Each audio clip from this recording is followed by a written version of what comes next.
Thank you for joining us in Finding God in the World of Video Games. And I have a question for you. Are you ready? I'm ready! That wasn't me. I was meaning the people in the audience, our exceptionally limited audience. It doesn't make sense, babe. I mean, they're not live. We're not live. They can't reply. So I would assume I was doing you were a whole talking thing to me. where I would... No, it's... You're lame. It was meant to sound Regardless, like I'm audience excited. interaction. Well, it's unlikely that I will apparently be able to properly gauge your excitement level in response to this huge news, so we'll just roll with it. What news, you ask? The news that Nintendo has finally announced the return of Pikmin. Yay!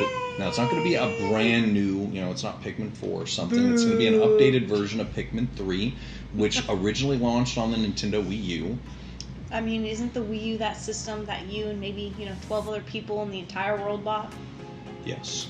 Okay. To paraphrase the late, great Obi-Wan Kenobi, it was an elegant system for a more civilized age. And Sure. I don't know that everyone appreciated it for it. You know what? I'll talk about the Wii U another time. Yeah, but the Pikmin franchise, back to Pikmin, can absolutely claim to be one of the cutest, sweetest, most fun, yet also massively stressful experiences Nintendo has ever created. It debuted way back on the Gamecube, and it's made a stop on each of the Nintendo consoles along the way, even popping up in the Super Smash Bros. Game. I'm a little disappointed, obviously, that we're not getting a brand new Pikmin experience, but, I'm excited that they're finally coming to the Nintendo Switch. It's about dang time. Well, and it does mean that maybe we will see a full, Pikmin 4 release at some point in the near future, especially if this sells well.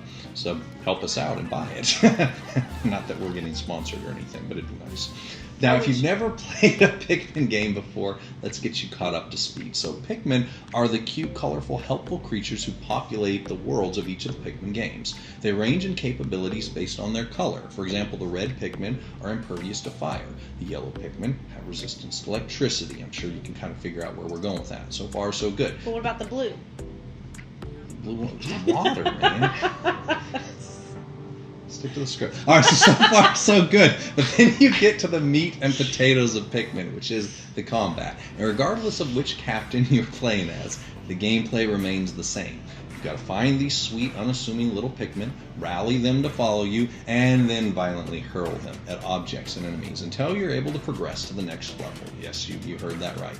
Each Pikmin that you select will follow you around until they achieve their purpose, which is to be physically thrown at supplies needing to be carried, or obstacles that need to be removed, or monsters to be vanquished. It's always so hard for me because they're so sweet and tiny, and then you just gotta throw them and they get eaten by these giant monsters. Yeah, well, and they weren't doing anything wrong. They're minding their own business. You pluck them up, and you're like, "Hey, come with me," and then you throw them at stuff. Yeah, and then they get eaten. Honestly, that's one of the most difficult parts of it, has been that there's going to be sacrifice of these little characters in order to defeat the foes that populate this landscape. And watching them carry heavy objects from one place to place, that's hard enough. But making them actively participate in a battle that is bound to have multiple Pikmin casualties almost seems cruel, even if it is unavoidable. And amazingly, they seem to accept their fate without any resistance. I've never had a Pikmin say, "Nope, not going to do it." They go and they continue to blindly follow my character and loyally attack adversaries in spite of their friends slowly disappearing from the battlefield. And it makes me think about one of the most challenging parts of our daily walk with Christ, the same issue. We're asked to blindly follow him through the pain, the persecution, and the losses that populate our lives. One of the core reasons that I've been found whenever I talk to people that they choose not to turn to God is because they hold him responsible for the seemingly preventable hurt and sorrow that they've experienced in their lives or the lives of people that they know. Atheists and agnostics alike both point to the tragedies of the world around us and use this as a rationalization for why they either cannot or choose not to believe in God. It can be hard to be a loyal Pikmin when we're asked to follow the Lord down through the valley of the shadow of death. I mean, why? You know that the climb is going to be uphill if that's what they called it. I mean, couldn't we at least give it a different name so it sounds a little bit better? The Valley of Shadow of Death. It just reminds me of that song. It's not going to be good. Whenever it's named that, it's definitely going to pay off on what it promises. But as always, the Bible has the answers and the perspective that we need on this topic. And we can start with a follower of Christ that my mom actually named me for, the first Christian martyr, Stephen. You know, so she named you after him? But hold on.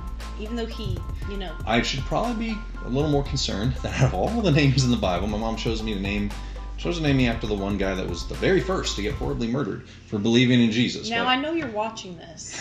Yeah, Mom, I'm What sorry. was going through your mind? I'm going to talk to a therapist about that later, but let's get back to the biblical Stephen story. So in Acts chapter 7, we find this loyal follower of Christ. He was singled out by the religious leaders of that day. He was falsely accused of crimes that he did not commit, and he was placed on trial. Now, keep in mind that Stephen was not one of the 12 disciples. He was just a guy who had been chosen to basically run and assist with the disciples' food kitchen for the poor.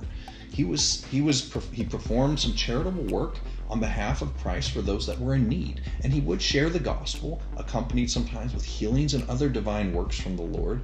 And this simple act of service placed him on the top of the most wanted list for these enemies of the cross. So faster that you can snatch up a Pikmin, Stephen was railroaded through a trial, placed on stand, and the results are exactly what you would expect from this hostile crowd. They turned on him. In spite of a complete lack of evidence to support the claims of these false witnesses, they dragged him outside of the city, and you see from chapter 7 verses 54 through 58 the story of them choosing to stone him to death. So, from the outside, if you're just watching this, it would appear that Stephen's life had been completely wasted. His death was unnecessary, unfair, and preventable.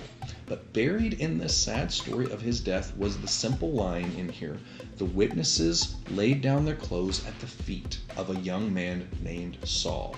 So, it sounds kind of dark, but in order to accommodate the effective stoning of this first martyr of the cause of Christ, the people that had chosen to throw rocks at him until he stopped breathing, they took their coats off so they could throw rocks more efficiently, and they laid them at the feet of Saul. So much, Stephen's life, which is kind of like the Pikmin that are thrown in our gameplay, this was all for a purpose. This moment acted as a catalyst for Saul, which began his crusade, first of all, to go and arrest and eliminate other Christians. You might say, well, that sounds terrible. So that's what he galvanized. He created that. Well, that's how it started. But if Saul is most commonly known by the Roman version of his name, Paul, who was the most famous missionary in the history of the earth, Stephen's life was not callously thrown away. It was spent. It was invested. It was used to move Saul, or who we commonly call Paul, on his road to conversion.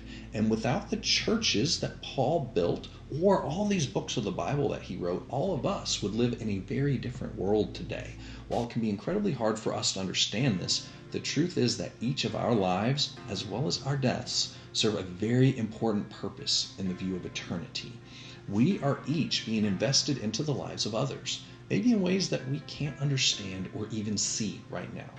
And sadly enough, we may not ever see the fruits of our labor on this side of heaven. But whether our path here on earth leads us to glory or to suffering, it is not an indication of God's level of love for us, only the level of importance we have on the lives that He has surrounded us with, whether it's friends or at the time, enemies. The murder of Stephen reminds me of a verse in the Psalms. Precious in the sight of the Lord is the death of his saints. And the word precious there, and you might say, well, that's kind of an odd way to say that, but the actual word in Hebrew there is the same word used when describing valuable or rare gemstones. Another way that you could translate that would be costly or weighty. We are an expensive, precious, rare, and exceedingly valuable soul to our Creator, and He does not invest our lives or our deaths lightly. While it may seem that we are just random Pikmin being thrown at enemies to be stomped on and torn down, the truth is He has chosen each of us for our specific tasks and objectives here on earth. He knows exactly how much weight each of us can carry, what special abilities we may have embedded deep down inside of us, and He knows exactly how our final days and hours should be recorded. Not because we're expendable, but because we are essential to someone else's story and the next step in their adventure with the Lord. And it's our prayer today that everyone who hears this or reads our blog understands their exceptional eternal value in Christ. Now, you may have moments in which you do feel like a lonely Pikmin being thrown at obstacles for no seeming purpose other than pain. We all have those moments. that even Stephen, in his final moments of life, he saw that he was not standing against those crying out for his death alone. This is a very important lesson here, if you hear nothing else. Standing up for Christ on this earth does not mean that we won't get knocked down. It simply means that we will never have to take that stand alone. You are special. You're precious and uniquely designed to fulfill your destiny. When you are asked to carry a heavy burden, know that many of us fellow Pikmin are right there alongside you, carrying the load as well. And when you're flung into battle, know that we're each doing what we were uniquely enabled to do in order to win this war against the enemy of our souls. And through it all, know that Jesus is not just sitting down watching this whole thing play out on some giant big screen TV in heaven. He is, as you see with Stephen, he is standing there, giving us a standing ovation, the most important one you'll ever receive, proudly waiting to welcome us to the other side when it's time.